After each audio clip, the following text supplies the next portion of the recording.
کہ نبی کریم علیہ السلام کی اطاعت کی جائے، حضور کی ہر بات کو مانا جائے، آقا کریم علیہ السلام کی کسی بات سے اعراض نہ کیا جائے، آقا کی شریعت اور سنت سے دل تنگ نہ کیا جائے، کھلے دل کے ساتھ، شوق کے ساتھ، ولولے کے ساتھ حضور کی شریعت کو سیکھا جائے اور حضور کی شریعت اور سنت پر عمل کیا جائے۔ کوئی ایک صحابی بھی ایسے نہیں ہے جو آقا کریم کی کسی ایک سنت سے بھی منہ پھیرنے والے ہیں۔ انہوں نے میرے آقا کی اطاعت کی ہے، نوکری کی ہے، حضور کی غلامی کر کے دکھائی ہے۔ سرکار دو عالم صلی اللہ علیہ وسلم کے صحابہ کرام سرکار جو جو بات فرماتے جاتے ہیں، صحابہ وہ بات اپناتے جاتے ہیں۔ جس چیز سے میرے آقا نے روکا، صحابہ کرام رک گئے۔ جس چیز کا میرے آقا کریم نے حکم دیا، صحابہ کرام نے وہ کر کے دکھایا۔ جانتے ہو حضور کی کس قدر صحابہ کرام خوشنودی چاہتے ہیں؟ عورتوں کے لیے سونا جائز ہے، چاندی جائز ہے، مردوں کے لیے شریعت محمدی میں سونا اور چاندی حرام ہے۔ چاندی کی ایک انگوٹھی 4.5 ماشے سے کم، ایک نگ والی ایک انگوٹھی مرد کے لیے جائز اور سنت ہے۔ اس کے علاوہ نہ لوہے کا کڑا پہن سکتا ہے، نہ لوہے کی انگوٹھی بنوا سکتا ہے، نہ سونے کا کڑا، نہ سونے کا چین، نہ چاندی کا کڑا، نہ چاندی کا چین۔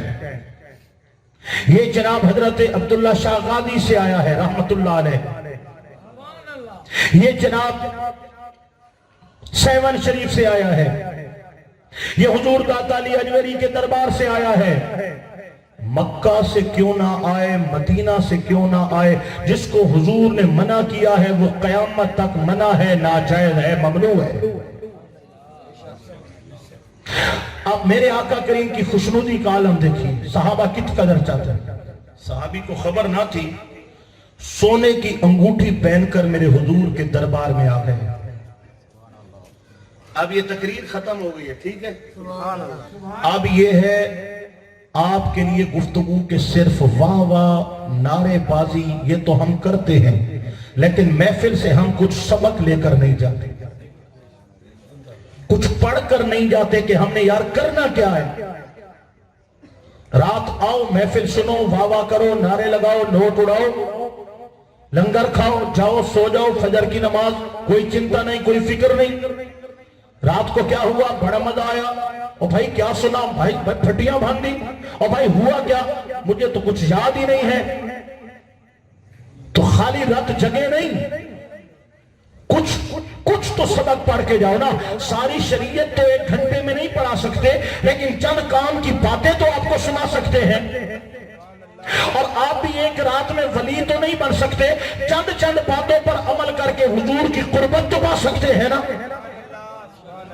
میرے وہ دوست جو سونے کے چین پہنتے ہیں، کڑے پہنتے ہیں، سونے کے لاکٹ پہنتے ہیں، یا سونے کی انگوٹھیاں یا چاندی کو استعمال کرتے ہیں، مرد ہیں، ان کے لیے حرام ہے۔ سن لیجئے، میرے آقا کریم علیہ السلام کے صحابی ہیں، خبر نہ تھی، انہوں نے انگوٹھی پہن لی سونے کی اور دربار رسالت آپ صلی اللہ علیہ وسلم میں حاضر ہو گئے۔ میرے آقا کو تکلیف پہنچی، سرکار دو عالم علیہ السلام نے ان سے چہرہ پھیر لیا۔ جب اس نے سبب پوچھا تو صحابہ کرام نے بتایا کہ تم نے سونے کی انگوٹھی پہنی ہے، حضور کو اس سے تکلیف ہوئی ہے۔ انہوں نے سونے کی انگوٹھی کو نکالا اور نکال کر کے سرے راہ راستے پر پھینک دیا۔ آقا کریم علیہ السلام کی محفل برخاست ہوئی، سب اپنے گھروں کو جانے لگے۔ صحابہ کرام نے کہا یہ انگوٹھی سونا ہے، یہ تیرے لیے تو حرام ہے، لیکن تیرے گھر والوں کی جائز ہے، اٹھا لو، گھر والوں کے کام آ جائے گی۔ فرمایا جس نے میرے نبی کو تکلیف پہنچی ہے وہ چیز اٹھا کر کے میں اپنے گھر نہیں لے جا سکتا۔ یہ صحابہ کرام کا جذبہ ہے۔ حضور نے اشارہ کر دیا، صحابہ کرام نے تعمیل کر دی۔